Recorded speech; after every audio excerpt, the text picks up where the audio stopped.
Alright, so Temur Climb. People often ask, what is my favorite deck in the standard format in terms of power level? It's definitely this one. I think this deck is a good mix of proactiveness in terms of the Explorer package and Climb to jump over blockers, as well as card advantage in the form of Hydroid Krasis and Growth Chamber Guardian, with Incubation Incongruity kind of tying the whole package together to hit the creatures that we care about consistently. This build also has a small red splash for a couple copies of Ravager Wurm at the top end, as well as Thrash Threat between the main and the side, and then 3 copies of Lava Coil as well.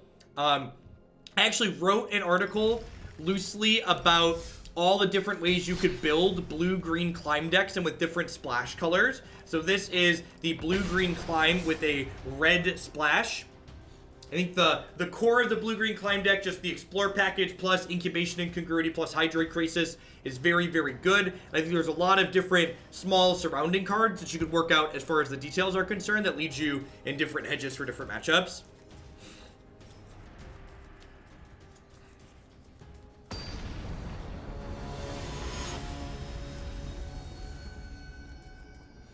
There is a button in the upper right-hand corner of the deck editor now that allows you to craft things.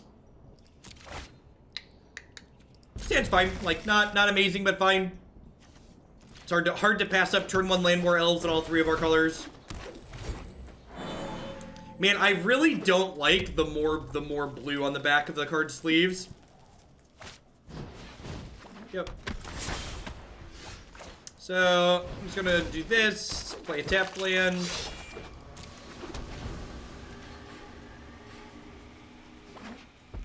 Back into Magic for a few months now, and probably the best I've ever been, largely due to your constant explanation of your play. Hey, Solera, thanks for the 2 months. Glad to have you back. Thanks for keeping me around.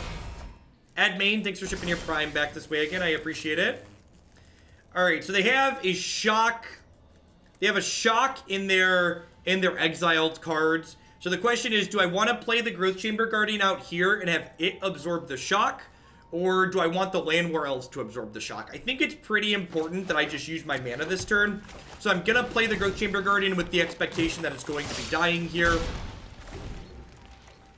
Keeping the Elf in play when I drew the Ravager Wurm seems reasonable as well, because Ravager Wurm is a really powerful card that I'd like to get down sooner than turn 6, ideally.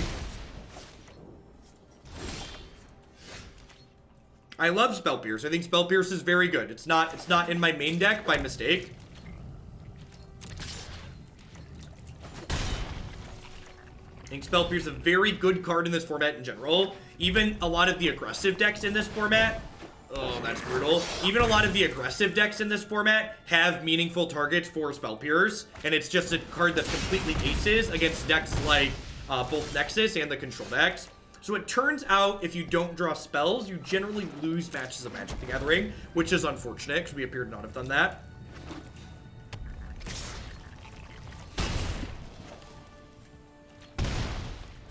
Am I dead? Alright, well, I mean, if they have Stone Cold Nothing left, we could have a chance. Good chance they have something, though. So, dead to any Lightning Strike or Wizard Lightning or whatnot. Yep.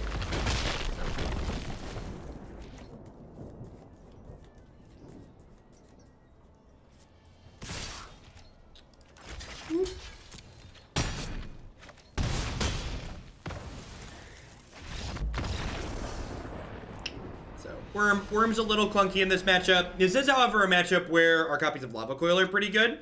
Thrashing Brontodon is also very reasonable in this matchup because it's a card that not only kills Experimental Frenzy, but it's also a very reasonable blocker.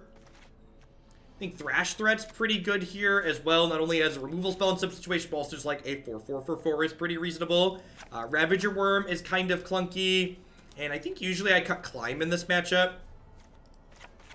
While Climb can sometimes help you win races, it's generally pretty slow and clunky. I don't like trimming Incubation Incongruity because hitting our Explorer package more consistently is generally ideal. Yeah, Frilled Mystic is too slow for this matchup, correct? Where's the stats page? Is the stats page not here anymore? Does that no longer exist? Did they put it somewhere else? I have to click here? I have to click here. Look at my curve. Look at those detailed. They updated the stats. Sorry. Maybe I want to trim one Incubation Incongruity in this matchup. Don't think I could cut a Hydroid Krasis. I'm gonna cut the Hydroid Krasis. Probably don't need 4 of those.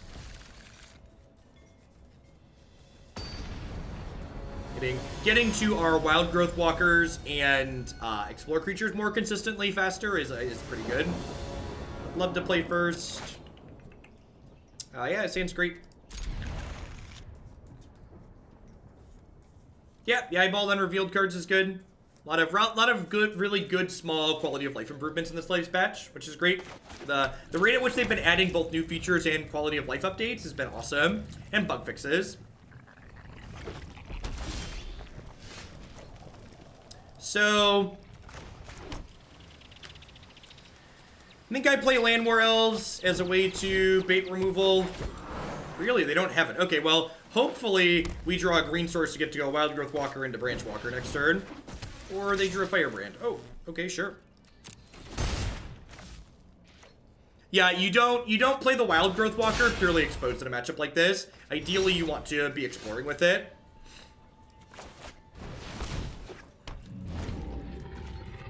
Yeah, it really shows that they're investing money into Magic Arena, just like the rate of play that they have. So they burned the Fnatic Firebrand there so they could use the light up the stage in their other card here. All right. Wonder if we'll see them kill the Llanowar Elves because I missed a land drop.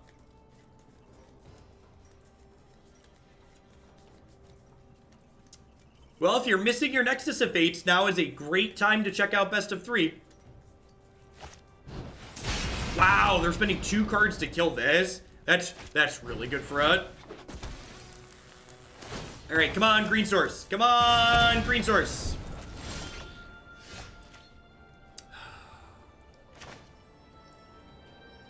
Oh, they're gonna play a Goblin Chain Whirler next turn. I'm just gonna cry. Oh.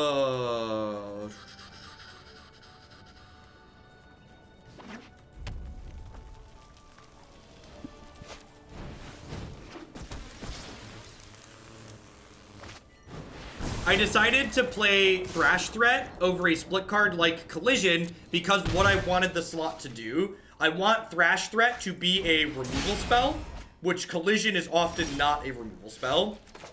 Whereas Thrash Threat is often a removal spell, and it's a threat when it's not. Fantastic.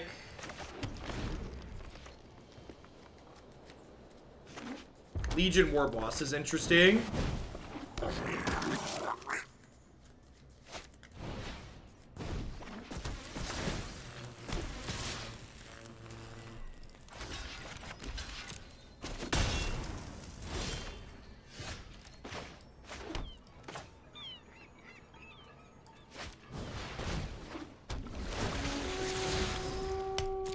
Yep, and so this game's looking pretty done here. I'm not playing the Growth Chamber Guardian out because I don't want them to be able to kill it before I can fart it off.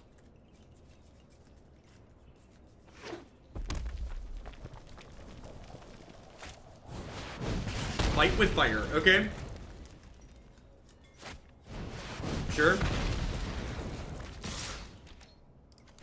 Honestly, just this Growth Chamber Guardian alone is probably enough to take us home.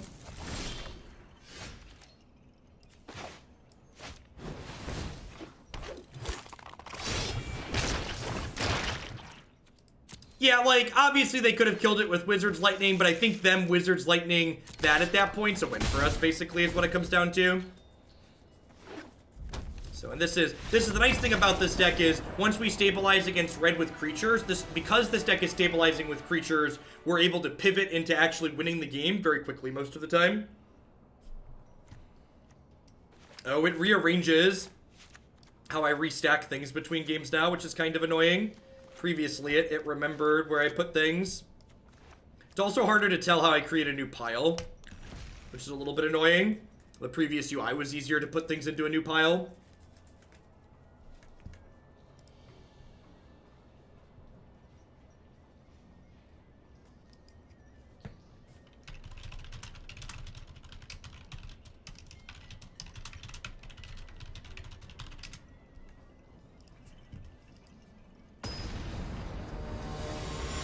No, you never cut Llanowar Elves in this deck. Ever, ever, ever. I get that it feels bad for your Llanowar Elves to die to Lightning Bolts or Fanatic Firebrands or Goblin Chain Whirler or whatever, but sans Goblin Chain Whirler, all of those cards were going to kill something else like your face instead. Just play your Elves. Elves trading for things like this, or Elves blocking and trading with their 2/1s are all very good for us. What's going on, Root Samurai? Thanks for the 6 months. Welcome back.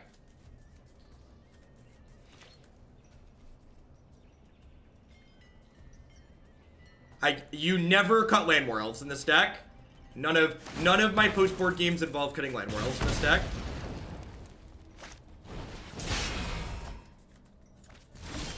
Sweet. Alright, so this game should be pretty over. There are matchups in the history of Magic where you cut Llanowar Elves, and it's correct, I think, to cut Llanowar Elves. But in this format with this deck, I do not think there are any matches where it's correct to cut your Llanowar Elves. All right, this is probably a concession Wildgrowth Walker.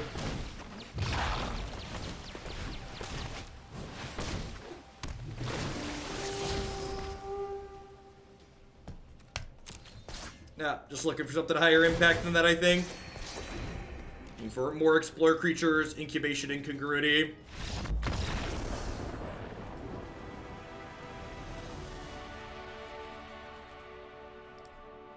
One of the reasons why it's basically always wrong to cut Llanowar Elves from this deck, in my opinion, is because we have Hydroid Krasis. Hydroid Krasis is a card that, in addition to being good in the early to mid game, because you just like make a 2/2 or make a 4/4, Hydroid Krasis rewards you for going super long and having a lot of lands in your deck.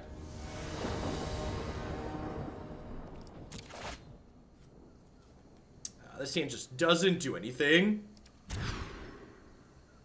Yeah, standard versus modern is like night and day. There's a reason why I'm doing a majority standard content these days. And honestly, as someone who's played a lot of it, I prefer playing Arena and standard to modern and Magic Online. So I understand why the viewers are so different. Yeah, that's fine. The Incubation likely finds me another 2-drop to play next turn, which is nice. Or it could be a piece of spot removal in a pinch. This is game 1, Burgle. We just started a new match.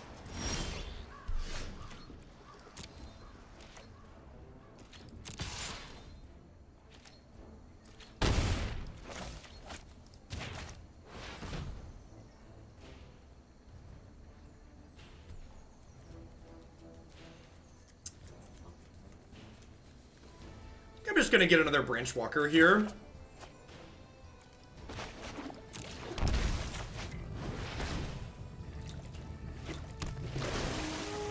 Feels like they have a spot removal spell. I'm gonna keep Spell Pierce. I think even with them knowing about Spell Pierce, it's still a good card to have.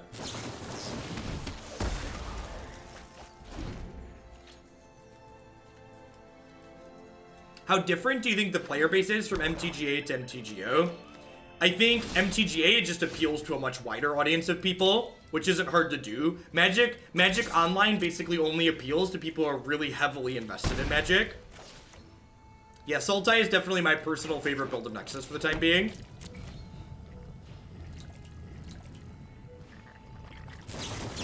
Yeah, that's the biggest thing, honestly, is that Magic Online feels incredibly clunky. Like, the rate that your games play out on Magic Online versus Magic Arena is just night and day.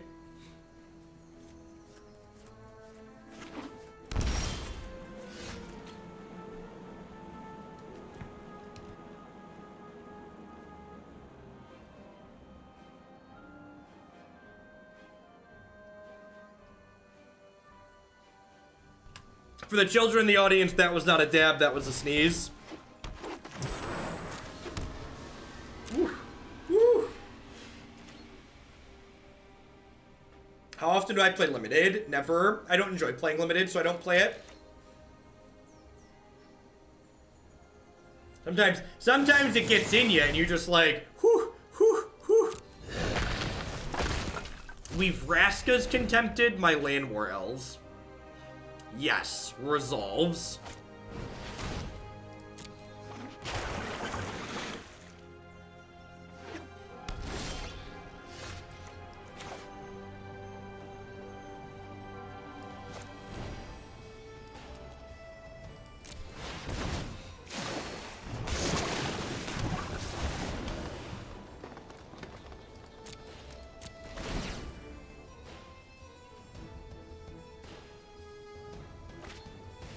Yeah, might be afraid of Carnage Tyrant, for sure. I'm not applying a lot of pressure here, which is bad. Wildgrowth Walker is a pretty bad draw. This is one of our first cuts in the control matchups, just because it doesn't get big very quickly. Alright, so they know about this. So this is them baiting the Spell Pierce with a Teferi. I don't have the tools this game to beat a Kaya's Wrath, so I'm just putting my creatures into play here and hoping for the best.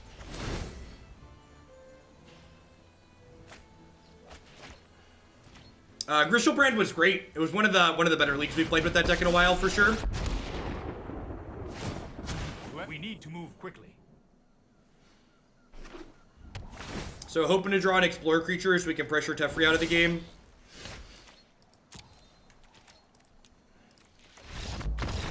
They have Teferi, they're at 12, they have a bunch of cards in their hand, they have a Search for Azcanta. We know most of their hand are spells because they've been missing land drops, so that's a game where we're definitely far enough behind that we're not catching back up, so I'm going to go ahead and pack it in. Wildgrowth Walker's pretty mediocre here. I think Thrash Threat probably isn't good enough. At least one Hadana's Climb usually comes out in these matchups. Currently 24 creatures on my deck, so I don't think I want to cut another creature. I think I'd probably just cut another Climb here.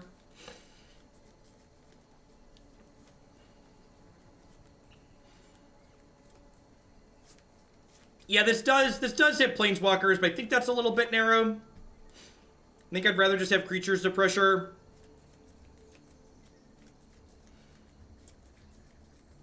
Wall of Reach is better than Sylvan Curator. Well, Wall of Reach is much better with all of your instant speed cards because Wall of Reach makes mana on your turn and their turn, and it makes 2 mana for Court of Calling, which is a big deal.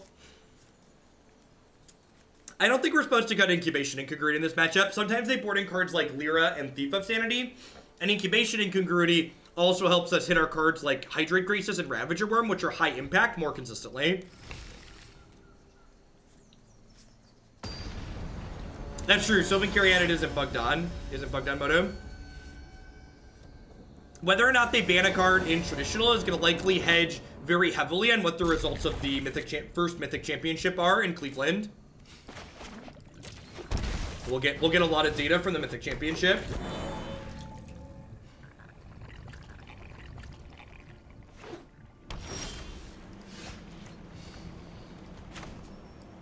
Let's go dig in here. Second Llanowar Elves deal. So this is why I did that before I played the Branchwalker. Because now I get to do this, which sets me up to turn 3 Vivien Reid next turn, which is great. So like they tap out 4 Search for Azcanta, and I untap and play Vivien Reid.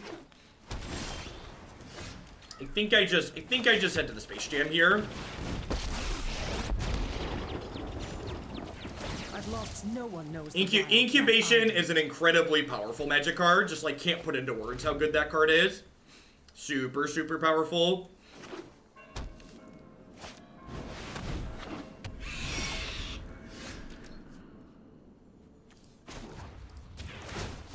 Balance comes. Driving in my Worm, beep beep. We could be getting Kaya's Wrath next turn. If we get Kaya's Wrath next turn, it feels a little bit bad, I guess. But like, I've got plenty of follow-up, so I think this is fine. That doesn't surprise me. Perfect. So she's going to 8 this turn. Wilds are my shield. Grab another Hydroid Krasis. So like, they have to have Teferi or Vraska's Contempt next turn, or they're gonna die.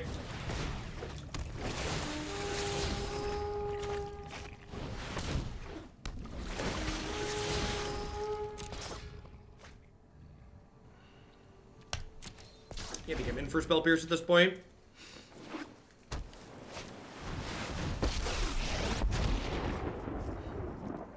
I know my responsibility. You slow down. So, like, if they tap out to Wrath me next turn, I get to replay Vivien, which is great.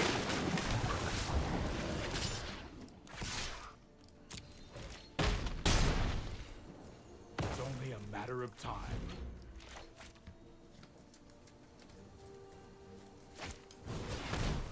In the Reid we trust. Thanks for the 9-month resub. I appreciate that. Welcome back. Thanks for keeping me around.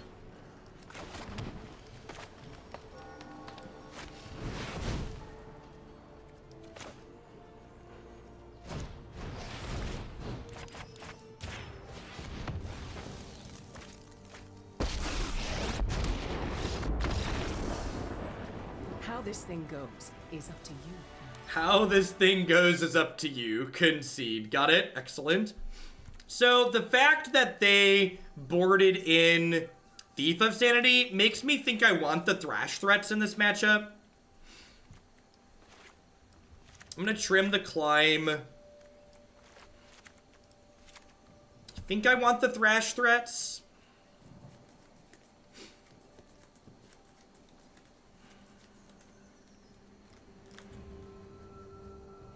Is Thrash Threat better than Incubation Incongruity? Probably not.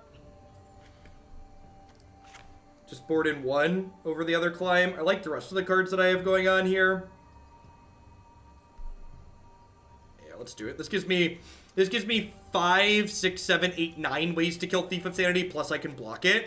And like, that's really the powerful flexibility of the modal spells in this deck. Like, I have 9 ways to kill a creature that are all still live in the event my opponent doesn't draw a creature, which is absurdly powerful. Normally, in like, you know, standard formats past, I'd have to leave something awkward like Lava Coil in my deck, and just not having to do that here is very, very good for us.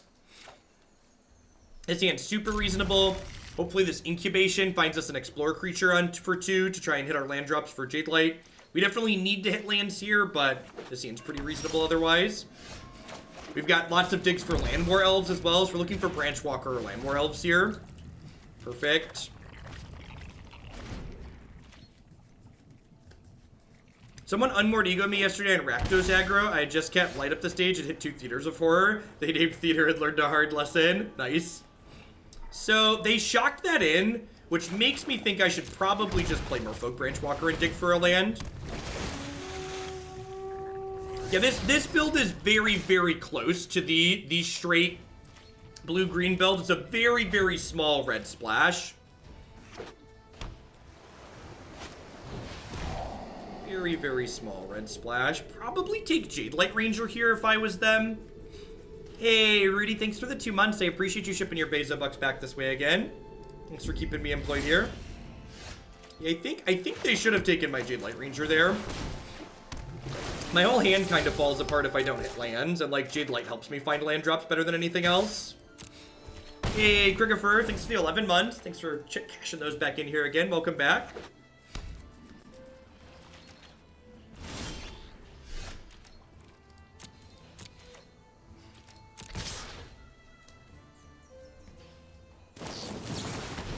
Sure.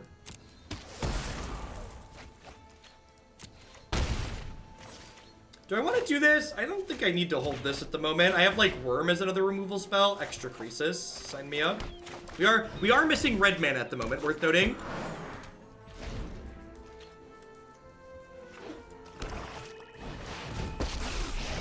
Alright, we really want to hit a red source next turn so that way we can use our Wurm to kill this Teferi.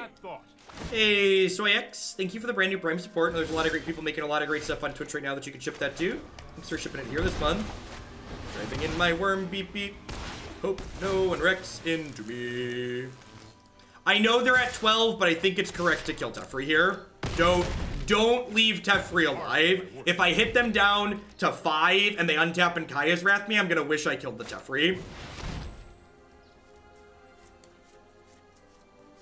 Why not add Gruul Spellbreaker to this deck?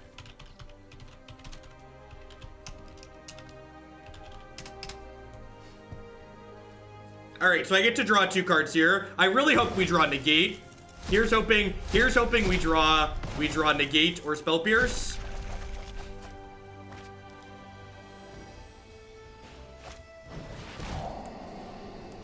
is good sequencing on their part. They're still going to be dead on board though, right?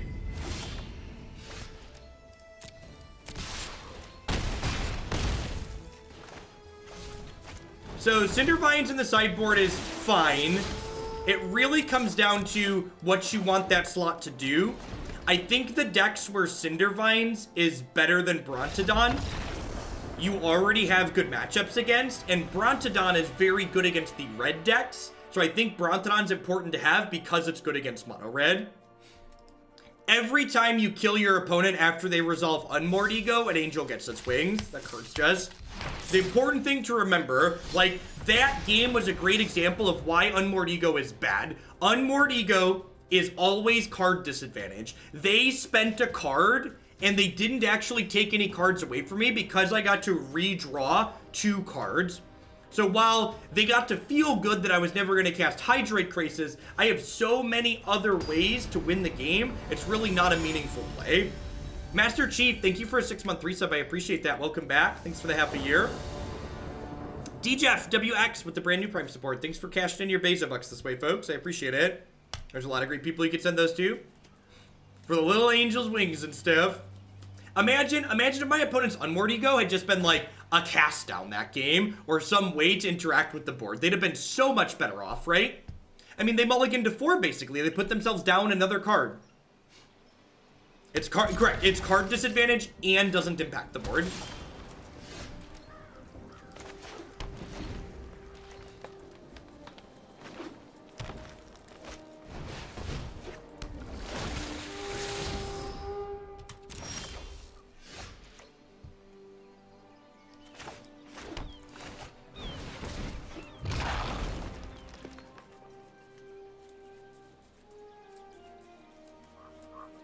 Unless you're 1,000 years storming an Unmoored Ego, that's gotta be a hoot. You must rope out if you 1,000 year storm an ego, right?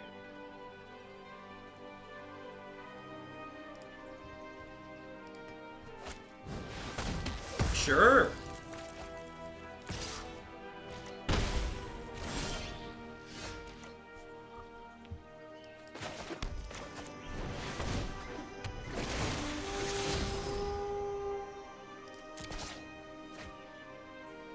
That's gonna stay there.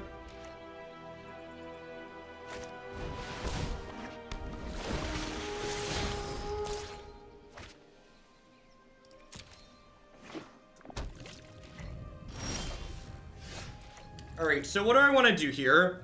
I could play Climb and flip it. I could play Growth Chamber Guardian and play a tapped land.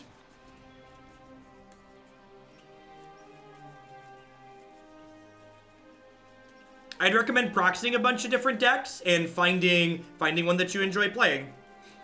If I play Climb and flip it this turn, next turn I'll have 4, 5, 6 lands and I can Krasis for 3, so I think that's the line. This also lets me play defense really nicely.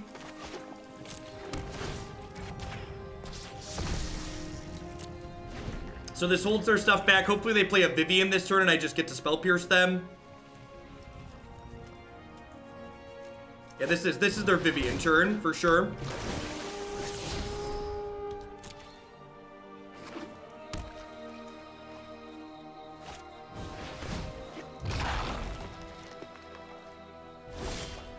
Alright, do I hold off on Krasis for a turn? I think I hold off on Krasis for a turn and just get this Growth Chamber Guardian going.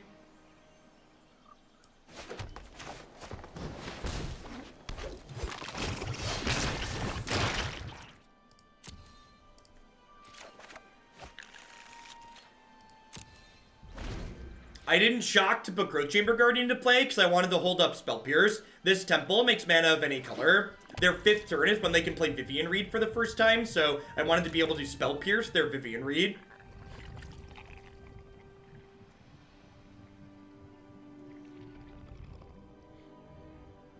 Yeah, I think this card's very good. I've been very... It's great in matchups like this, because as you can see, the boards are kind of stalling here. That's unfortunate. I do still have a 4/4 in play though, so that's nice. And now at this point, I'm going to go ahead and wait one more turn to play this Krasis, just because I don't expect them to have anything like Thought Erasure, especially game 1, to take it out of my hand. And if I wait a turn, I get to go ahead and play it for an extra X to draw an additional card. If they have like a Finality here, I can Spell Pierce that, which is nice. But they're probably actually not in a board position to want to cast Finality, so is this Vivien Reid around Spell Pierce? We've been representing Spell Pierce for most of this game, so shocking that in. Nope, just a big Krasis, sure. Yeah, Growth Chamber Guardian is excellent at gumming up board states like this. So now I just go ahead and play this for X to 6 and draw 3 cards.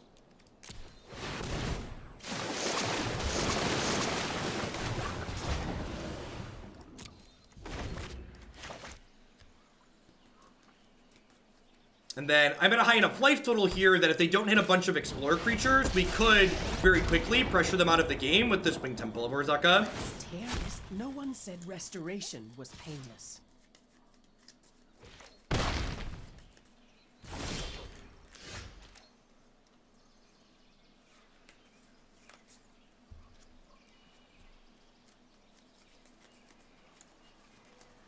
I think I'm obligated to kill the Vivien this turn, because if I try to race them, Vivien's just gonna find them more Krasis and Wildgrowth Walker Explorer creatures to build their life total up that way. Every defeat is a new beginning. So at this point, do I just thrash their Krasis?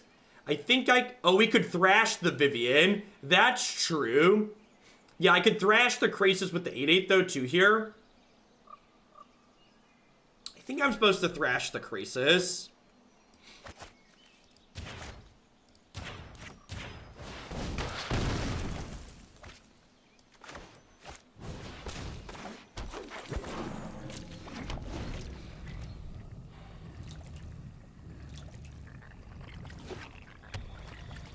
They have a second Krasis before we could be in trouble.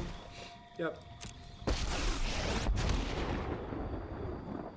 My mission is more valuable. I'm sorry. Were you using that? Have fun, Greekachu. Well, hopefully we draw an Explore creature next turn.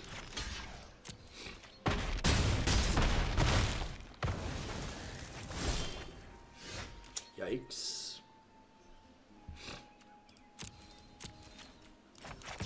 We're not just dead, but we're definitely not in a good spot here. You meet your end.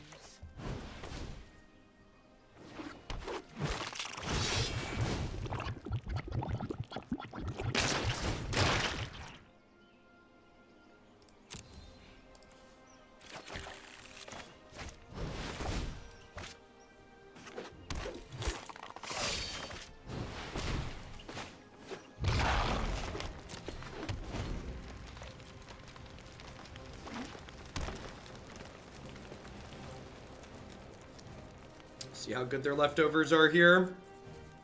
If their leftovers are good, we're going to be in trouble. Only had 1 Krasis and no Incubation in 23 cards. I'm doing swell. Life is good. Yeah, I agree. The opponents definitely manage their resources in a great way.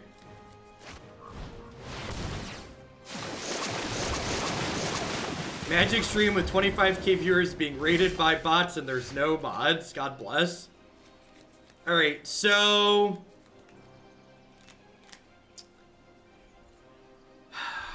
I think I actually just have to look for a Krasis of my own here.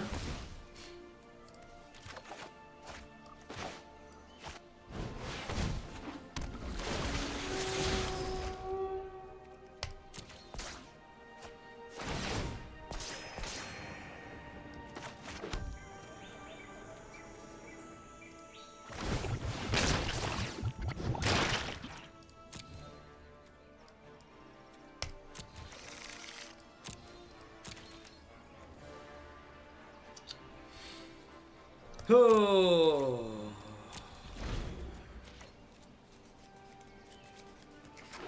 That is unfortunately what the Krasis mid-range mirrors turn into a lot of the time. Because you just need to be the one to get to the first Krasis. Do I want to gain 8 here? Yeah, I think we're likely to get to Jeskai control today. I'm planning to be live for I don't know, another 9 or 10 hours. The Gift Frog Monster. Thanks for sending your Beza Bucks this way again. I appreciate that.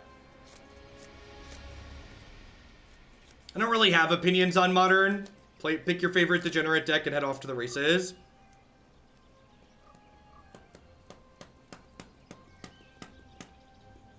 Yeah, I definitely should not have searched if I didn't have a thing.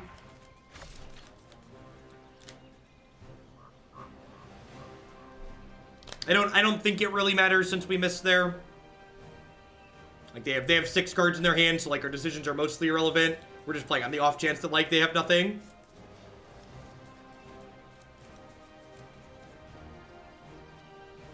Yeah, I can't make this 6-10. It only gives it based on power, so this would be a 6-8. Can we see Blue Black Pirates next? Yeah, definitely SCTR. You're the best. Happy to shuffle that around.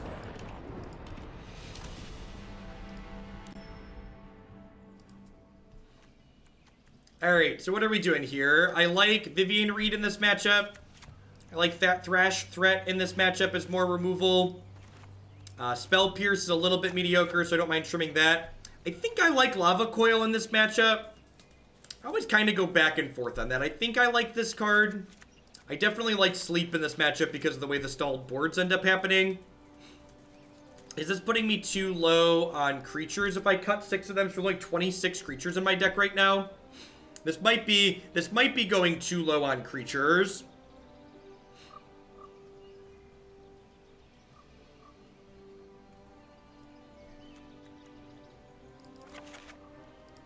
I'm also undecided if Wildgrowth Walker or Growth Chamber Guardian's the better 2 to leave in here.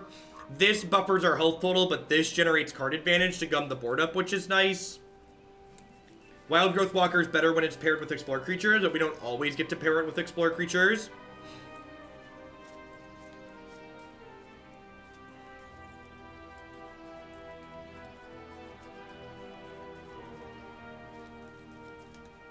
I think putting main deck Fungal Infections is silly right now. You're gonna put main deck Fungal Infections in your deck, and then you're just gonna like draw them every game against Esper Control and feel real dumb.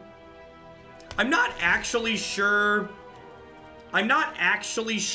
if you want Sleep in this deck. I need to figure out if that card's worth its slot or not. No, you never split Growth Chamber Guardian. Growth Chamber Guardian is a card you play 4 of or you play 0 of. Yeah, I would bring in Cry against Mono Blue in every deck that can play it.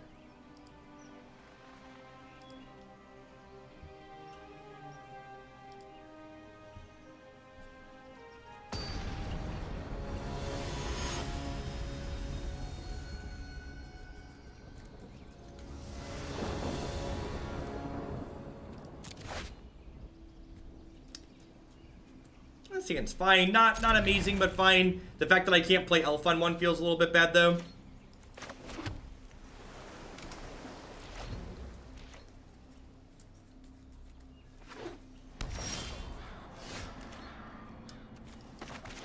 I guess I could have Incubationed on 1 here.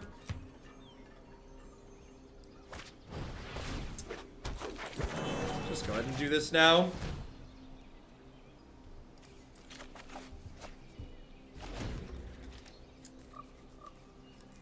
Got 2 Krasis set up here, which is nice.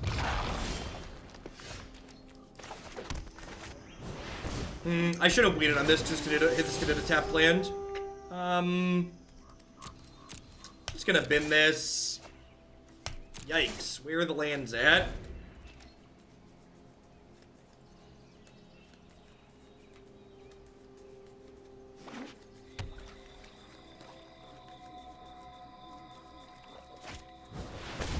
This is why I've been the Thrash threat, because their Wildgrowth Walker gets to jump up to a 5 here, which means I can't kill it, so keeping the Thrash threat is not good enough. Oh, they're keeping the other Wildgrowth Walker here. Interesting. That means they must have another Explore creature next turn. They're just gonna gain a bunch of life, is their plan.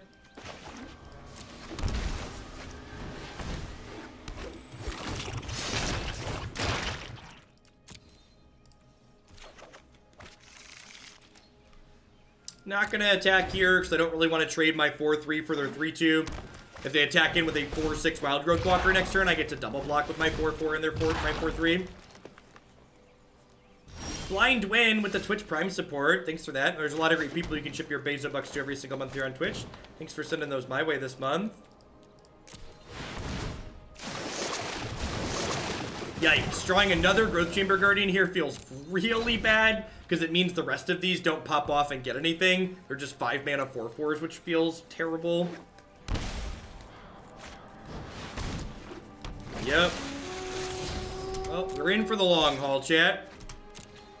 Sojourner with the Twitch Prime support. Thank you very much for shipping your Bezo bucks this way. I appreciate it. Honestly, the fact that Wildgrowth Walker exists in these mirrors, I think I'm going to cut sleep from this deck after this. I think with just having access to more ways, to, like, remove spells with the red, remove creature with the red splash, I think I just don't need the sleep to try and cheese wins out here, and I just want to try and grind. Maybe get a third Vivien in the board. Do I just play, I think I just play another Krasis here. Because if they play Vivien and shoot the other Krasis, I want to be able to kill the Vivien. We ended 4-1 with Crucial Brand.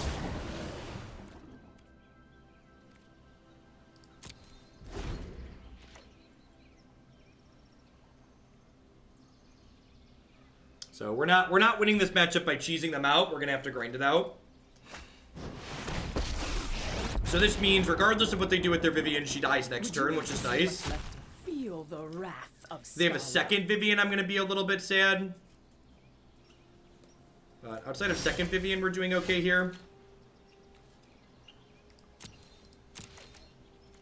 What do you think of Entrancing Melody? I think Melody's probably a little bit too hard to cast. Like, I don't know, I guess taking their Krasis is pretty good. It's definitely not easy to cast.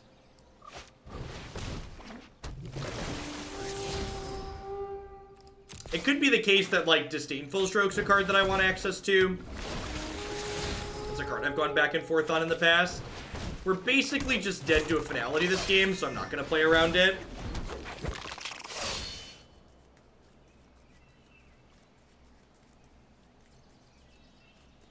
So if they have a finality, they, like, clear the board and they keep this, and the Jadelight Ranger, so don't play around things you can't beat.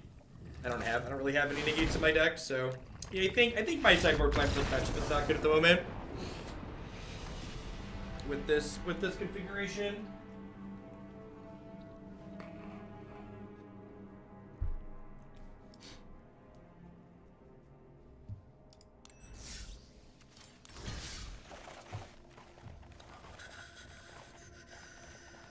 Where are we at? Temur, Climb is there. I think these sleeps are some hot nonsense the more I play the matchup.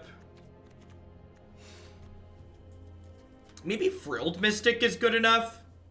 It's a little bit obvious when you hold it up, but gosh is it good at, like, they have important things that you need to kill, and, like, having another body is okay. I'm gonna put another Vivien. Oh, did I not hit plus? Can I not hit the plus button?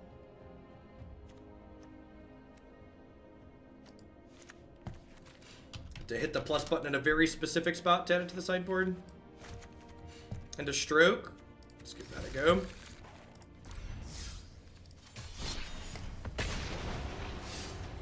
So, River's Rebuke against the deck full of Hydroid Krasis and creatures that have entered the battlefield effect seems really mediocre. I think River's Rebuke's bad for the same reason Sleep is bad, which is that the health totals can get pretty big because you're both playing Wildgrowth Walker. And Star is like a kind of a catch-up card, but the problem with Star is that in positions where you need to be using Star, generally their hand's gonna be full too, because they either played a big Krasis or have Vivien going, so I don't think Star's worthwhile either. Do I ever deviate from the schedule? For large amounts of money, I deviate from the schedule. For $100+ donations, you could be the next deck in line. Or if you want to bump a deck that's already in the queue, $50 will bump a deck that's already in the queue. But no, generally speaking, I don't deviate except for larger amounts of money because I like people to know what to expect. A lot of times people know approximately how long I play decks for, so they go do something else while there's a deck that they're not interested in, come back later when there's one that they are interested in. Branchwalker, I think.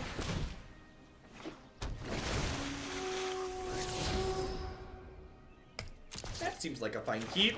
You can, in fact, Disdainful Stroke Krasis. X spells include the X while they're on the stack. Uncomfortable Chill. So we're playing against either a Nexus deck or just an Expansion Explosion deck. Could be both.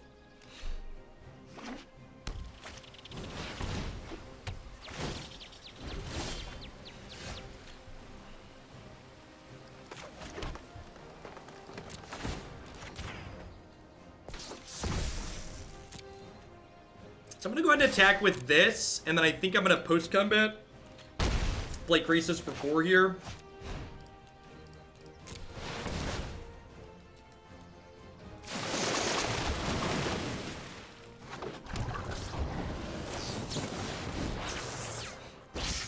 Interesting to see if they're a Nexus deck or just an Expansion Explosion deck. I think the Expansion Explosion matchup is better for us because they generally have to give us more turns and we have a lot of creatures and they don't tend to have a lot of sweepers. But if they're a Nexus of Fate deck, they could just, like, not give us another turn here.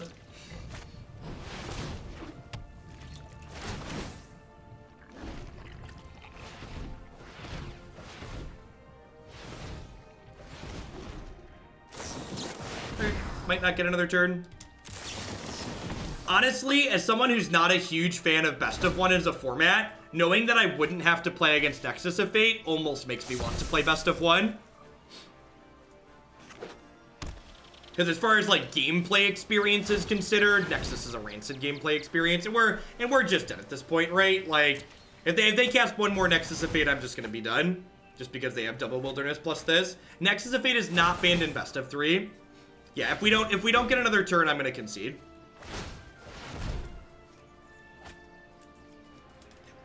Yep.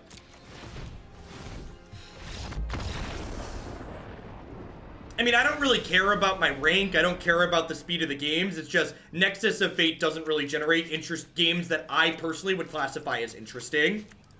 And interesting is a super subjective metric. So if you enjoy playing with or against Nexus of Fate, more power to you. I personally just don't really enjoy it.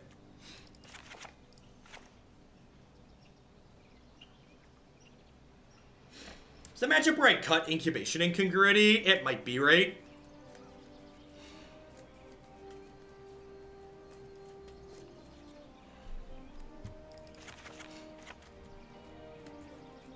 They didn't ban it in Best of 3, because in Best of 3 we have a lot of sideboard cards that tend to be good against it. I think I'm trimming Hydroid. Maybe I just trim Krasis in this matchup. This is 22 creatures. Do I just do this and leave a couple of these in? Maybe this is the play. I'm gonna do this. Let's do this.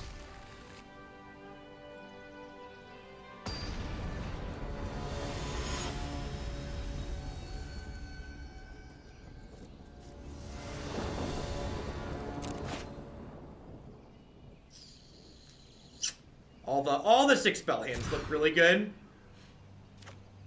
Is Wurm good enough? If they flipped as Kanta, we don't get to. That's not always true, Dallas. Like, I know it's really easy to focus on, like, the game we just played where they flipped it and then comboed in the same turn, but I think they're not always flipping and comboing in the same turn.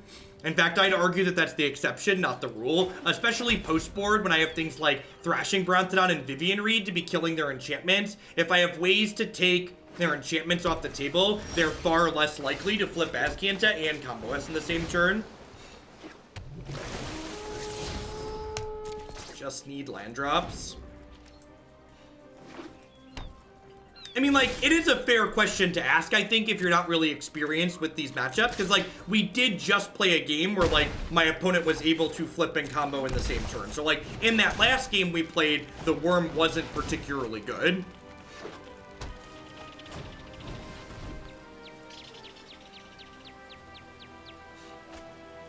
So and that's a good question. So like this same type of discussion comes up about Tron in Modern, just like it does with Nexus in this format. The reason why Nexus of Fate is more offensive from a game design perspective than Mono Red is because if you take a sheet of paper and you write down every way and every card you have that interacts meaningfully with Mono Red, and then you write down every card that interacts meaningfully with Nexus of Fate, the list of cards is much, much shorter for Nexus of Fate.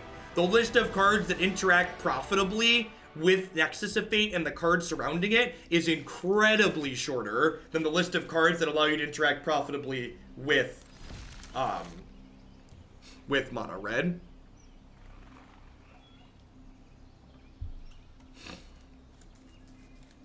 Mono Red also doesn't hold you prisoner there. When you lose to Mono Red, the game is done and you know it's done. When you're versing Nexus, there's that 0.2% chance that they could brick that people feel like gives them hope that they then sit there and they get to brood over, because they're technically not guaranteed dead.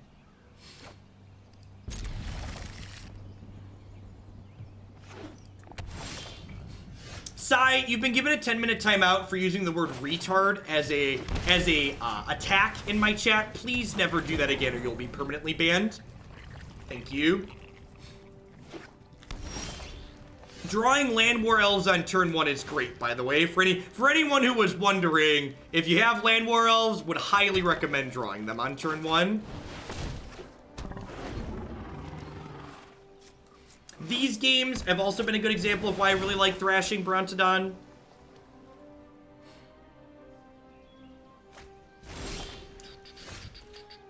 Just like it applies pressure. What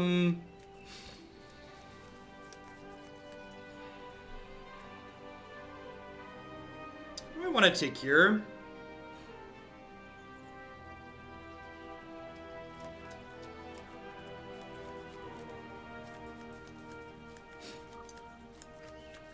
Thanks, Recon. Like I said, I plan to keep making some modern content until we get a new format to play in Arena.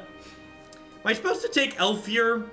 I feel like I want to hold up Thrashing Brontodon's activation from here on out, but maybe I'm supposed to put it down for the turn. I don't have a red source currently for the Worm. I think I'm going to take the Elf just so I can get ahead on mana here. I think I'm going to put down the Brontodon activation for one turn. If they have, like, Fiery Cannonade here, I'm going to be really sad, but sans Fiery Cannonade, we're in a pretty okay spot at the moment, I think.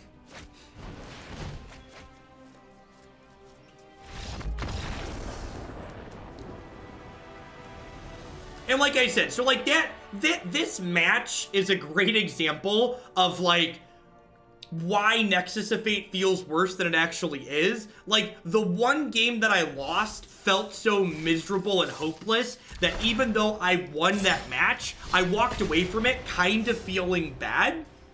So like it's a very human response to focus on the negativity from the matches, the games where you lose that are hopeless, as opposed to remembering the 2 games in a row where, like, I had a little bit of interaction and their deck just didn't do anything and they lost. Like, the losses sting deep and the wins aren't memorable because their deck basically just doesn't work. So while I agree that, like, quality of gameplay and the types of games people enjoy is super subjective, I think there's definitely some metrics like those that you can use to measure what's okay and what's not.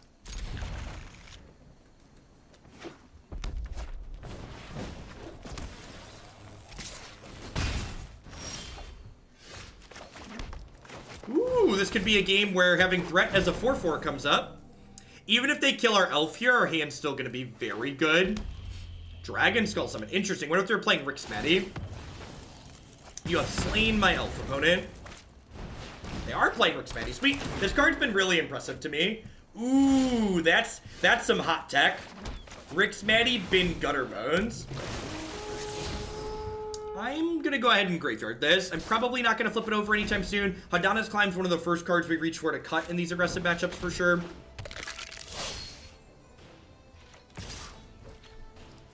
The inverse is also why people like Plague Nexus. I agree. The wins are memorable, and the losses you just don't care about.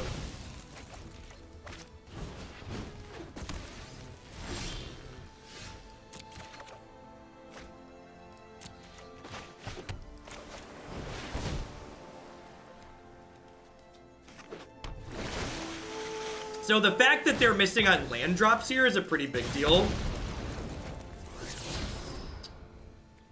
Huh. Am I in the market for this? I think I'm in the market for this.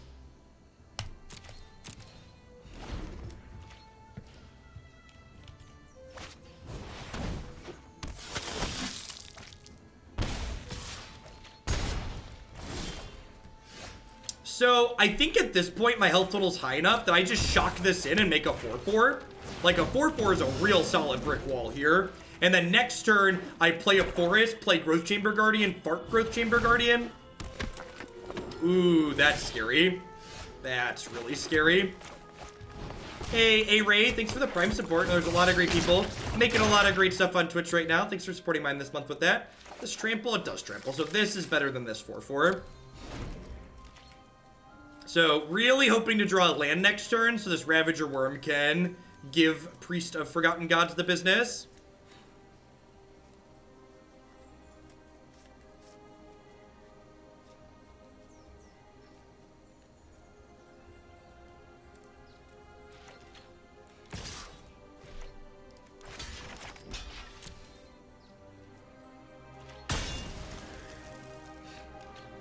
I'm sure Wizards of the Coast is doing stuff to promote stuff on there. Whoa, this line is brutal.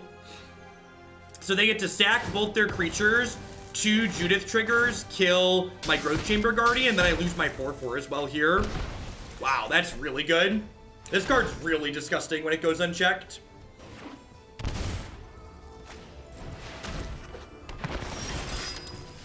Perfect.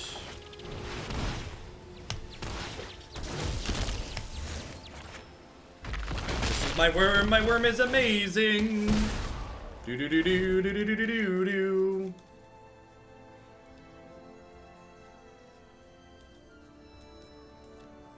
This does let them draw a card, but like I've got Growth Chamber Guardian chilling in my hand here, ready to draw some more cards as well. Worm is my second favorite animation in this set, only to what's my secondary?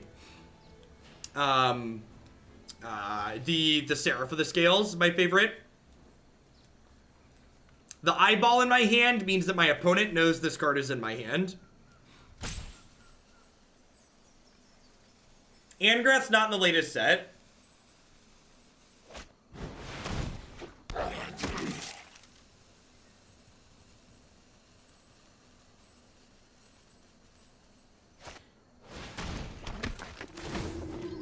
Holy gross. Alright, well, I need to draw another removal spell or we're probably dead. Yikes. Their deck is sweet. Alright. There's a lot of awesome stuff hiding in this format. For sure.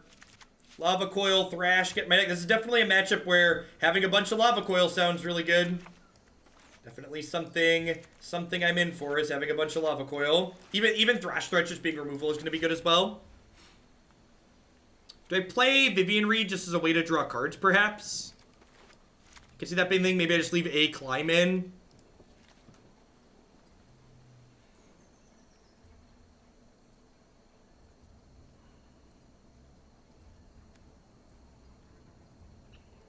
I'm going to leave a climb in. She probably doesn't remove anything. They have plenty of creatures, right? Yeah, 26 creatures. I like a lot of the updates to the deck builder tool. It's a little bit difficult to put cards in between other cards to make new piles with the update that I'd like to see put back.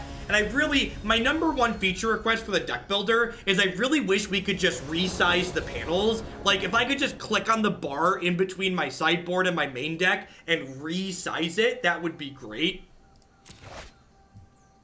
Like, the deck editor for Magic Online is one of the few things Magic Online gets really right. So if they would just copy all of the great features from the Magic Online deck editor into this one, I think that would be a good improvement.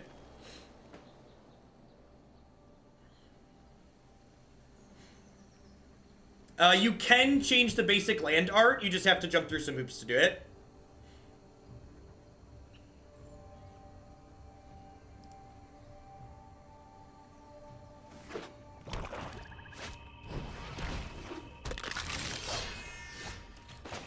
Alright, hopefully we're gonna go on a safari here. And find some lands. Well, the reason why Arena's editor is lackluster and Moto's is fine is because Magic Online is a piece of software that's very, very old and has had a lot of time to develop. Whereas Magic Arena is a new piece of software that's still in beta.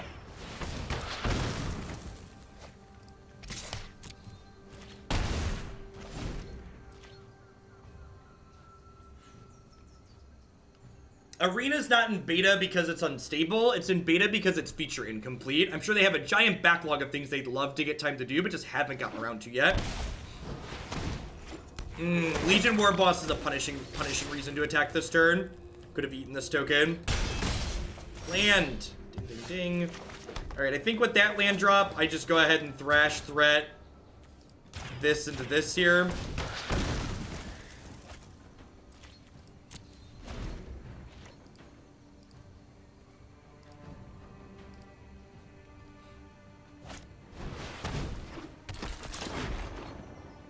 That's punishing again. I think I just have to go ahead and trade with Gutter Bones here if they attack.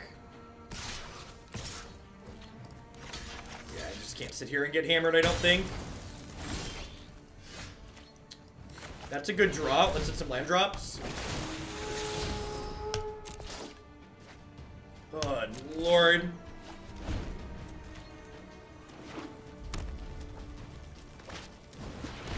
Yep.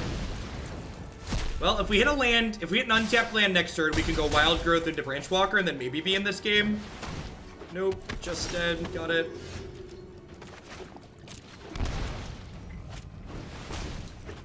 Hey, Leebs, thanks for the quarter of year. I appreciate that. Welcome back. Opponent's deck kind of gave us the business here. We definitely bricked off on lands for a little bit this game, but not a whole lot we could do. Priest of the Forgotten God is a very, very powerful card whenever it goes unanswered, even for just a couple of turns if you can feed into it. So against these mid-range decks that kind of lack removal, they're definitely good against them.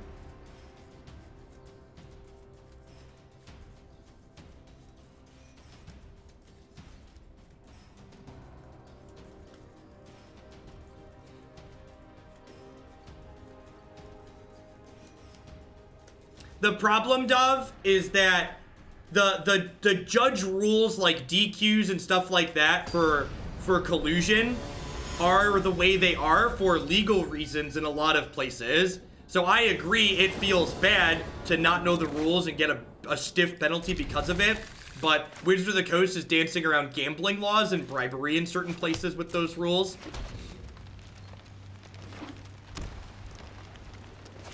You can vote for me to play whatever deck you'd like to see played. You can submit decks to be played here. Pretty much every deck we play on this stream is a viewer-submitted deck list. I think I'm in for Ravager Wurm. I think Jadelight Ranger is probably going to help us dig to lands. If they attack with the Sky Marcher, I'm going to take the trade.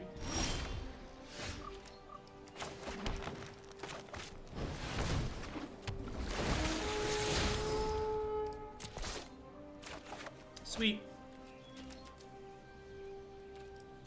No attacks here. I think we're definitely the control deck in a matchup like this, which means as the match goes long, we're more favored to win than the opponent, so I just want to be conservative.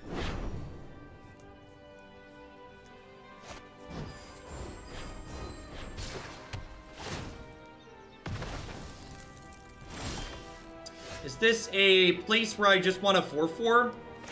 I think a 4/4 is probably better than using this as a removal spell here, which is nice.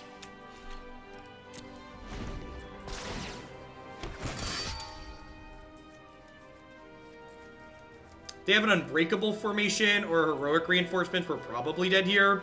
If they don't have either of those cards, we could end up in an okay spot. They have another Conclave Tribunal, we're going to be a little bit behind as well. There's a good chance I just play out like a 3/3 Hydroid Krasis next turn. Just to like have a flying blocker. Yeah, Marshall's not too bad. Marshall at least like attacking and we make trades. Venerated Loxodon, that's a little bit scary.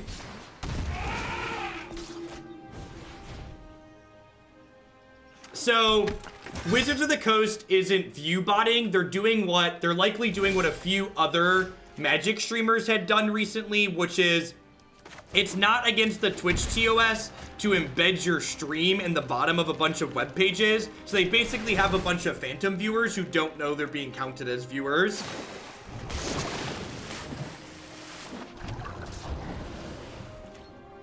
Are they on the front page? They could also maybe be on the front page, but they're probably just being embedded.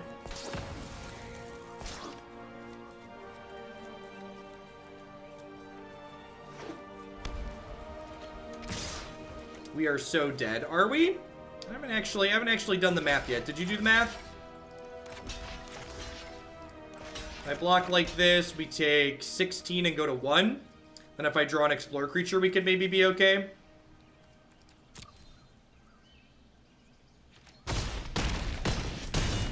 Draw a Jadelight Ranger, we could pop back up into this game.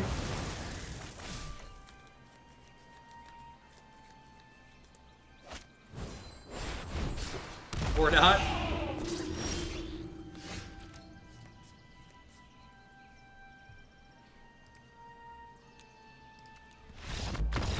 I think the white aggro matchup is bad for this archetype.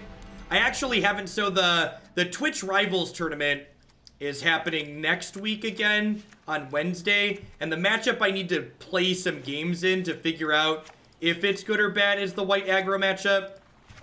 Because, like, in addition to seeming like it's hard game 1, the white aggro decks also get to board in copies of Tocatli Honor Guard, which is, like, pretty good against us. So I wouldn't be surprised if this archetype is a total dog to white aggro. Yeah, I think if I don't play the climb deck, I'm probably going to play the white aggro deck. That's what I played last time they did one of those tournaments. I think that archetype's really good in general. Registering, it's hard to go wrong when you register Heroic Reinforcements. That card's busted. This hand's very good. We can't win with a hand like this on the play. The matchup's probably unwinnable.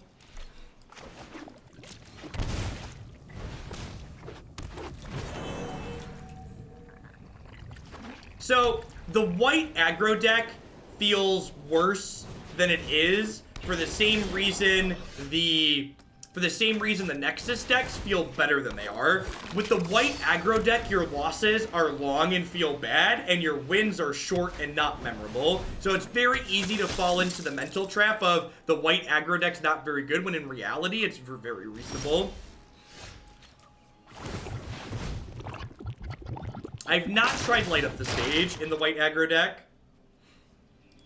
This is not a card we've tried.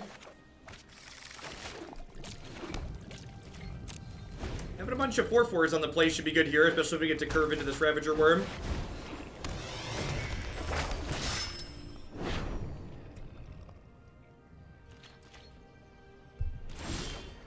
Perfect. Alright. Peace, Nivik. I'll be here.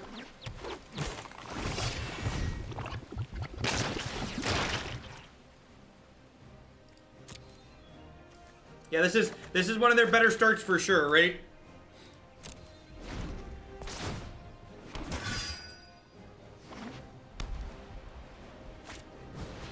Do they have an elephant? Marshall, Marshall, Marshall!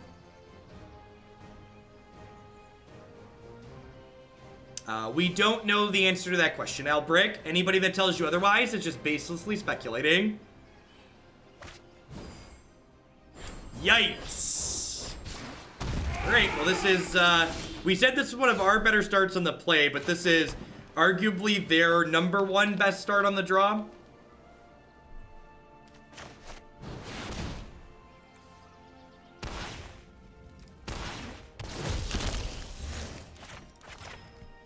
Okay, well, we get to kill that.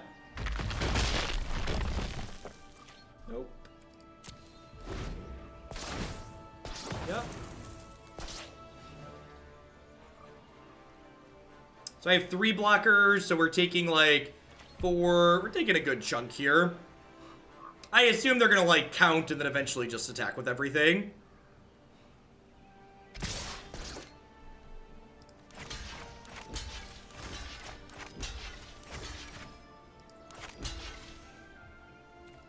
Alright, dear opponent, please don't have things, because I really can't beat those.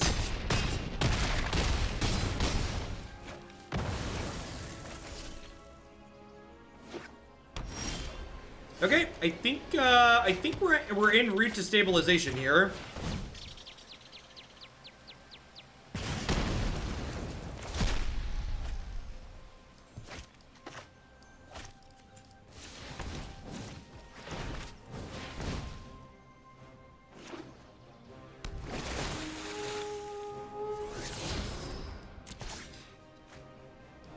Well, I wouldn't play it instead of McCullough, but in addition to.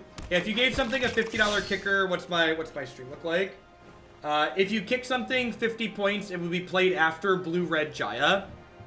I'm a little bit backed up. Normally 50 gets you the next deck, but a little bit backed up. So if you kick something 50 points, it would get played after Blue-Red Jaya today.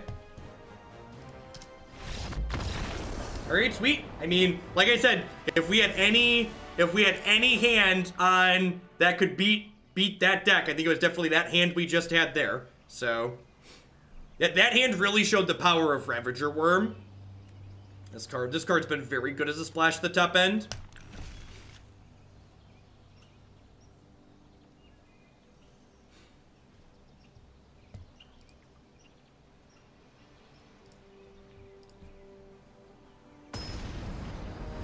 Yeah, I agree, Burgle. Like that we were in that game because of Llanowar Elves.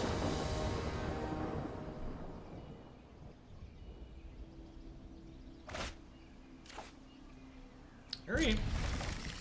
Sandstone's great. We won game 2. We're heading to game 3. We've not gotten to have a good Wildgrowth Walker hand against Aggro just yet, so that's exciting. Oh, they have blue cards in their deck. Look at that.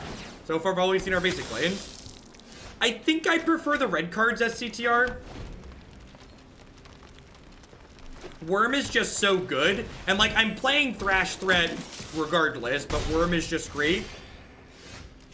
So I think I do this. Because it blocks their 1/1.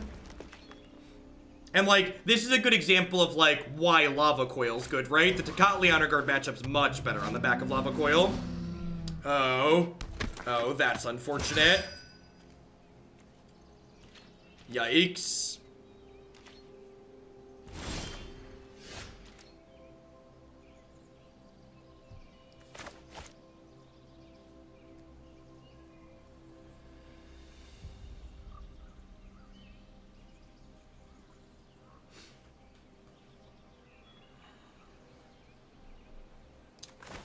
I think I still just have to do this turn.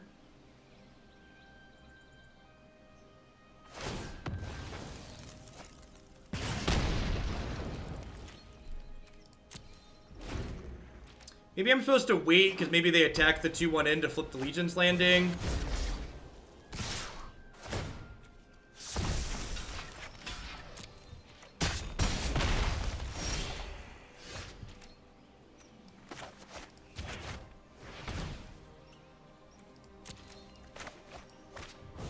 Hey, McCullough, thanks for the tip. I appreciate it.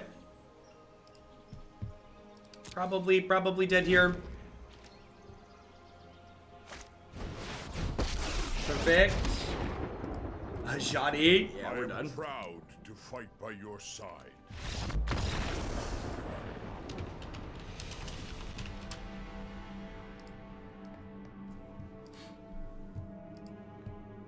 Yeah, I don't know. I definitely need to play that matchup some more and see how it feels.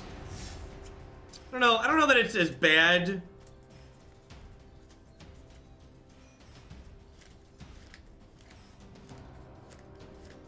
I don't know.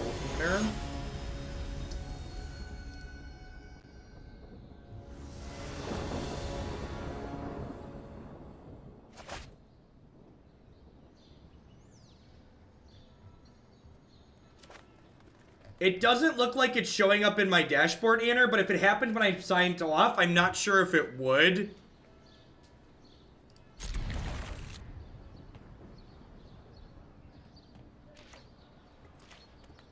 I think my stream only shows them.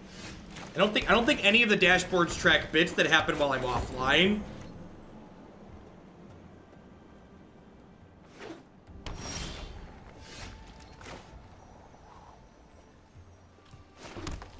I think I'm supposed to lead on this.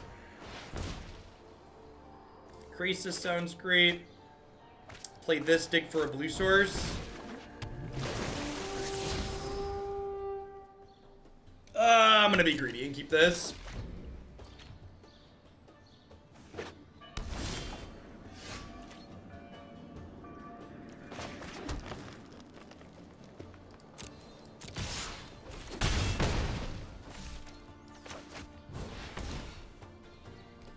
I'm not gonna play the Growth Chamber Guardian out because I'd prefer. Actually, can I beat a Kaya's Wrath? I probably can't beat Kaya's Wrath. Yeah, I should play the Growth Chamber just because I can't beat Kaya's Wrath regardless. I think that was a mistake not to play the Growth Chamber Guardian out. And that's something you really have to do, right? You need to like look at what you're doing and go, can I beat the sweeper? If yes, play around it. If no, don't. So like I'd be attacking for 7 here as opposed to 5, which is like a big difference, which means they'd be dead on board next turn.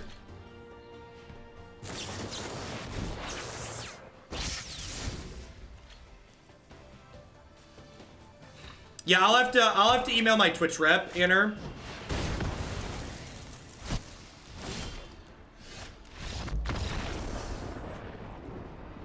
Let me make a note to do that.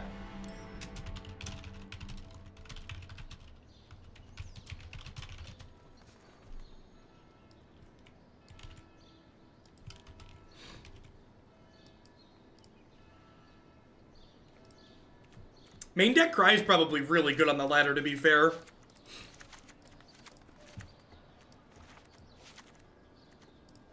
So, Thrash and Wildgrowth Walker and a Climb come out here. Leaves me at 63 cards.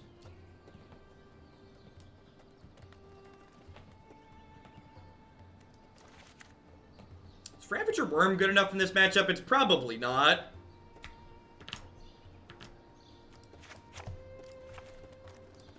Is 22 creatures. That's probably fine. Maybe I just cut all the climbs. I'm gonna leave the worms and cut all the climbs.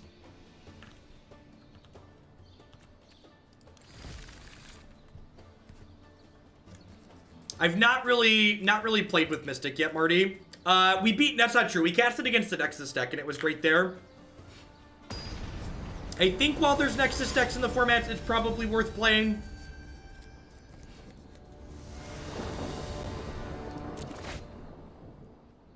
Seems very reasonable.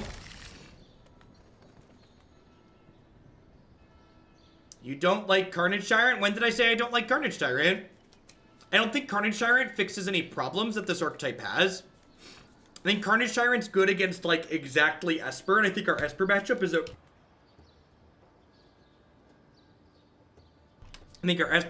okay. I remember you saying $10 donations wouldn't be enough to submit a deck now since the queue is packed. How much to get you to try Team Merfolk out? My minimum right now is about a $25 donation, just because even $25 donations are probably going to be waiting 2 to 3 weeks at the moment. So I generally don't take donations if they're going to have to wait more than 3 weeks.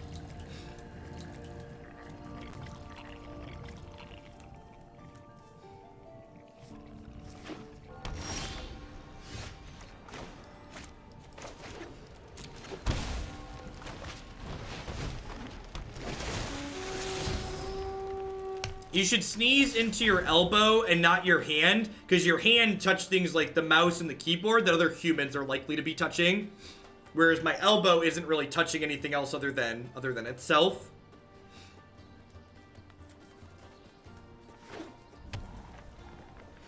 So, saying Carnage Tyrant's not good against Esper is like saying creatures aren't good against removal spells. Like, yes, the control deck has answers to everything, but that doesn't mean you just concede and can't beat the control deck.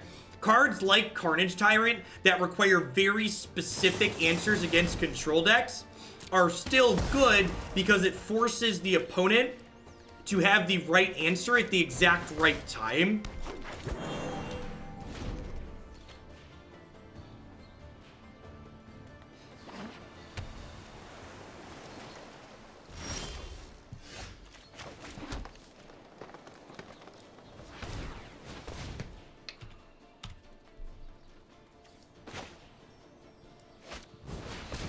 Why keep up Negate? Why not keep up Negate? I mostly want to play this out when I can have the mana to go ahead and activate it so it can find another card. I don't want to play the last turn wasn't so much about holding Negate up so much as it was about not playing Growth Chamber Guardian out until I can fart it right away. So like now they kill this, but because I waited, I get to go ahead and activate this. So they killed my thing, but they technically didn't get a 1-for-1 because my card drew a card. Ian Grin, thank you very much for the brand new Prime support. There's a lot of great people you can ship those Bezo bucks to every month. Thanks for shipping them here. And I'm just going to go ahead and run the same line back here again. We're going to play the Growth Chamber Guardian. We're going to pass. If they kill this, we'll activate it. If they don't kill it and they use their mana to like Chemistry Insight, I'm going to activate it. No, the Z button's always been there. It's just not well advertised. Eldest Reborn. Do I care about this? This feels like something I don't care about. I guess it eventually gets back a threat. I guess I do care about this.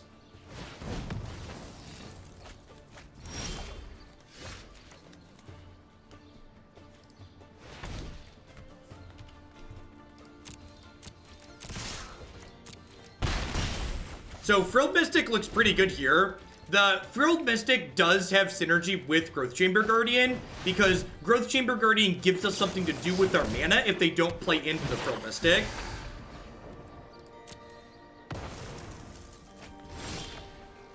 Which is very nice.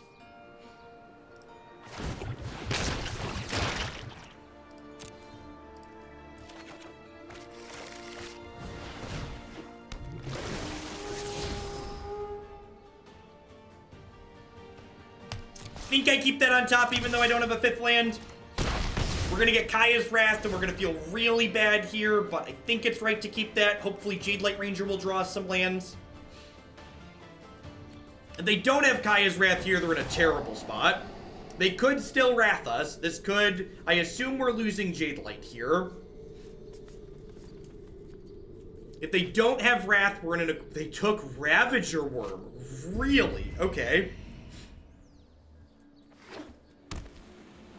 Alright, so we're super done here then, right? Like I'm casting this Vivien Reid and the game is over.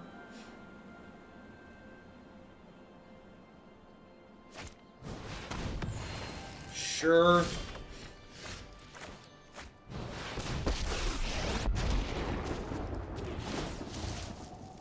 Meet my newest friend. I think I'd rather have a land here than anything else. Let's go ahead and Incubation, digging for a Hydroid Krasis. Man, I've not bricked on Incubation very often playing this archetype. We bricked twice today. I think we're fine here, but definitely doesn't feel good.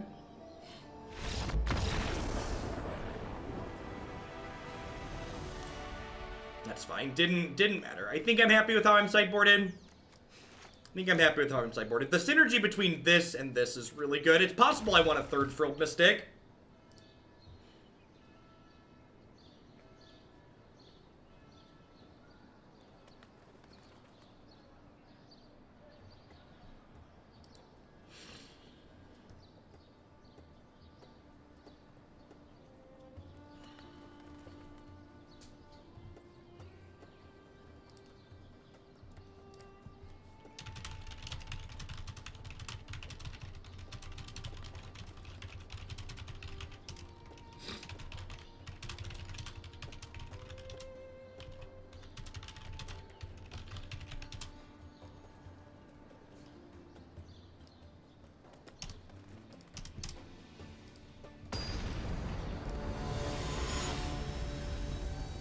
How do you get Ravager Wurm off your screen? You refresh, or sometimes it fixes itself when we get back into a match. Refreshing usually does it, though. This hand's super reasonable, like, not, like, if every hand could have a Llanowar Elf in it, obviously the hands would be much better, but this hand seems fine. Get to curve, turn 2 this. If they don't kill it, we fart it. If they do kill it, we play Jadelight Ranger. Then we have Hydroid Krasis as a follow-up here, which feels great.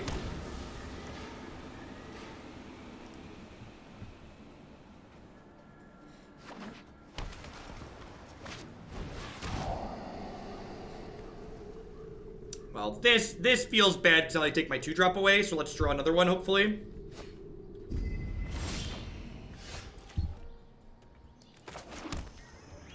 Yep.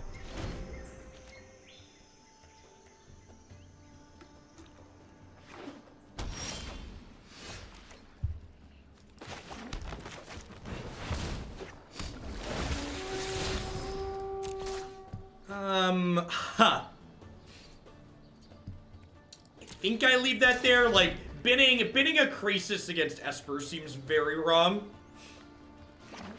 And I have, like, this other Jadelight Ranger to help push me towards land. I would take Jadelight out of this hand, so it'd be interesting to see what they do. Definitely don't fault them from taking the bombs, but I really want to cast this Jadelight next turn.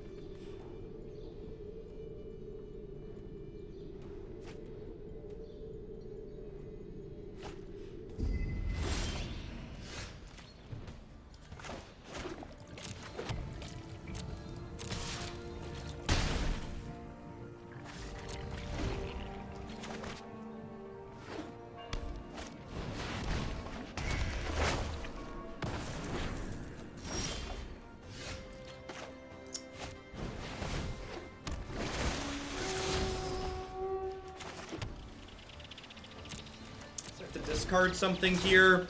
I think I'm discarding the Worm. Well, the Worm's like really good if they have a Teferi, but if they had a Teferi, they probably would have played it last turn, right? Although, binning the Worm gives them something. Yeah, binning the Worm's wrong because now they get to get the Worm back with Eldest Reborn. That was a mistake. I should have discarded a Krasis.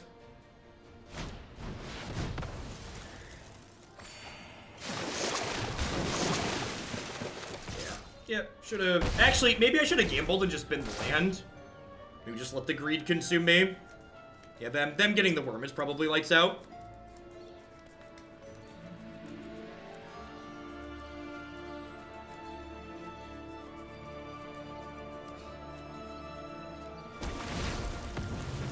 Yep, pretty big mistake on my part. I think I should have been greedy and been to land there. The rest of the cards, creatures and stuff they could have gotten here were all really bad. So, like, they were leaning on this card to, like, carry them, and now I allowed them to let it carry them. Maybe this Krasis can drag us kicking and screaming back into the game, but pretty good chance that we're just lights out at this point. Yep.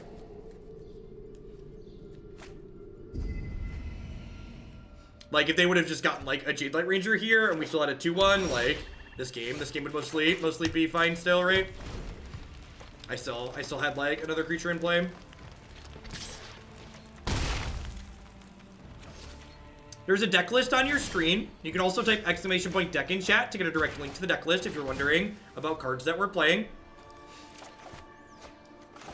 Always try to do our best to make the resources available to folks that might be interested in Stiv.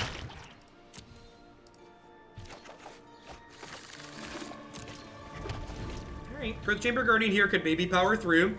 It's going to put a lot of power into play. Yep. More importantly, I'd still have a Worm if I'd have sequenced better. Or made a better decision on the last Eldest Reborn. That's a real feel bad.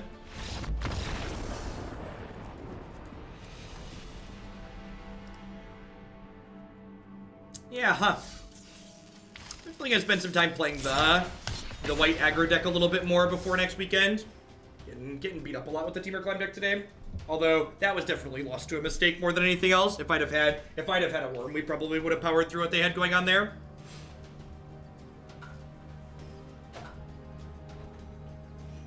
There is no record with the current deck on screen because the record with our deck is irrelevant.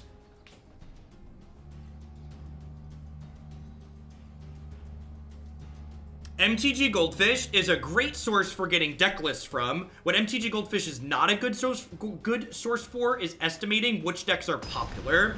All of the percentages on MTG Goldfish are biased by the Magic Online data that is intentionally skewed by Wizards of the Coast. Yikes, no double green probably makes this a mulligan. The sand's not amazing, but fine. Nope, didn't see it, don't care about it. Modern's a crap show and I have no desire to brew in it. Am I on the play or the draw? Is there anywhere in this application that tells me if I'm on the play or the draw? Did anybody catch it? I think I bin this regardless, but we're on the play. Good, look at that. We did it.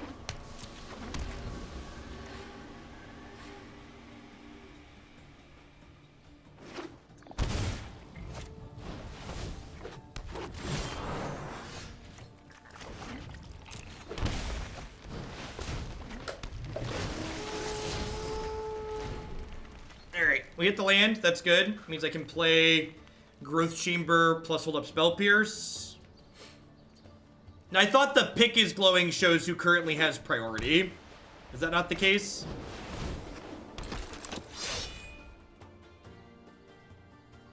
Happy Friday, Pythrion.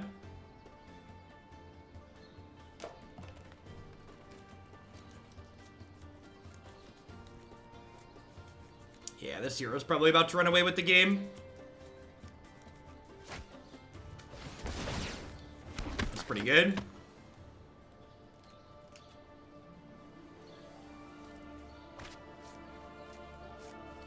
No, they don't falsify the data. They're upfront about how they make their data artificially diverse.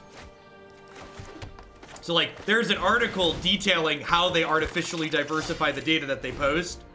It's just, Goldfish isn't upfront with people that the percentages on their website are made up nonsense for the most part.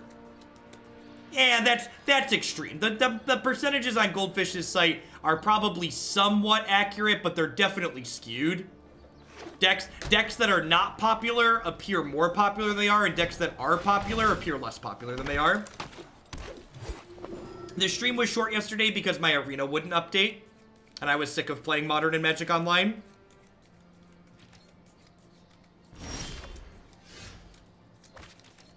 Magic Arena did an update yesterday that caused some systems to not be able to download it properly until later in the evening.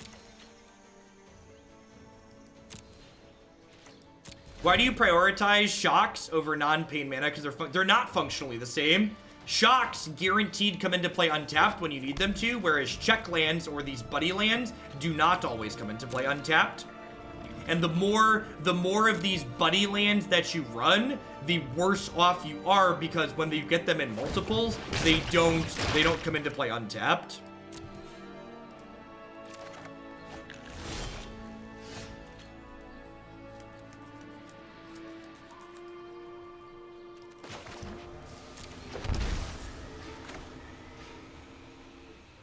When I'm picking my land for the turn, well, it depends on what I want to cast that turn at Turtle Witness. Whether or not I want to get a card into play or not. Like, what other spells I'm casting that turn. Climb's an okay draw. Climb's definitely a way that we can steal the game for sure here. Just, like, get up over this board, basically. One of the things that is very good at. When do I think we'll play Pirates? I think this is going to be the last match with the Climb deck. Yikes. Well, that was great while it lasted.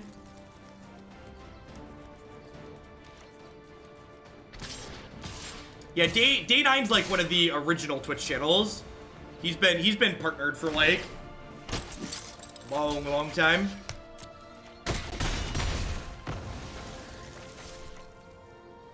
I believe on turn 2, you shocked in Stomping Ground as opposed to the Rootbound Crag, and that's what he means. So that turn, that's a good question. This is why the specific is important, so I understand why you're asking the question. So on turn 2, I shocked in the Stomping Ground as opposed to playing the Rootbound Crag, so that way on turn 3, I could play a 3-drop without shocking in my land, because that allowed me to hold Spell Pierce up for a non-creature spell, while not signifying the fact to my opponent that I'm trying to hold up mana.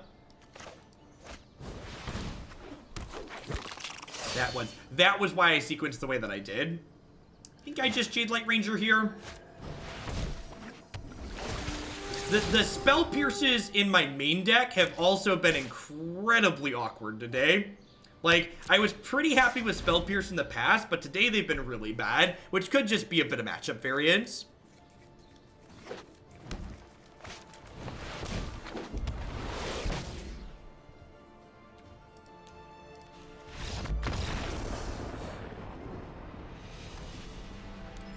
What do I mean when I say holding up a spell up? That means I'm passing the turn with my spell pierce available to be cast. So by holding a spell up, I'm choosing to leave mana available to cast a spell should I want to be casting that spell.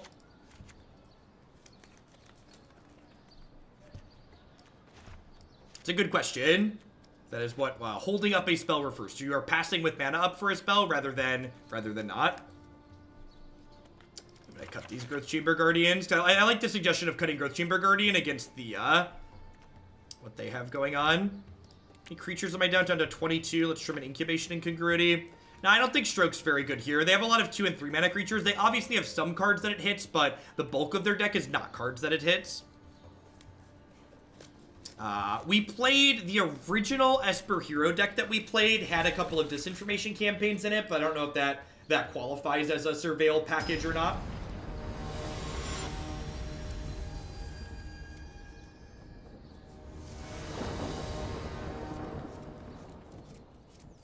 Nah, I don't think that's true, Bob. I think people are really prone to small selection bias and anecdotal evidence and, like, playing, 6 matches in a row against off-meta decks while it feels like things are changing. In reality, your sample size is so small, it's, like, not really meaningful.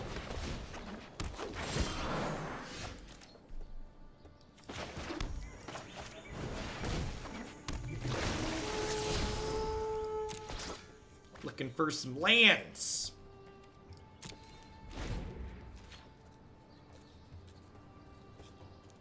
Yeah, I think I made a couple of changes to sideboard and forgot to update the stream decker for it.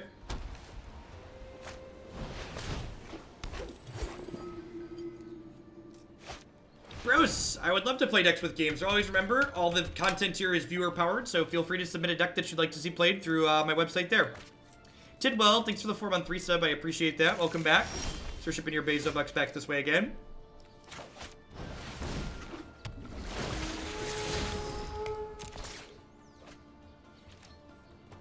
I think I would not play something like that in my main deck. I think Lizard Wizard is too clunky to be main deckable. I think if I wanted to replace the Spell Pierce, it would probably be with more removal. Something like Thrash Threat's been really impressive to me. Or like a Vivien Reid, a card that's a removal spell but also card advantage.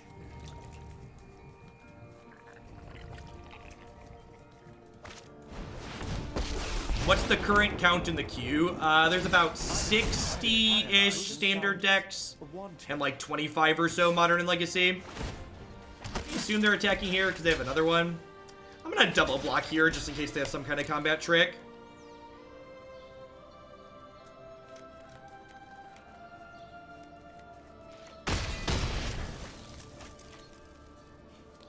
Ooh, Thrash Threat kills Dovin here. That's exciting.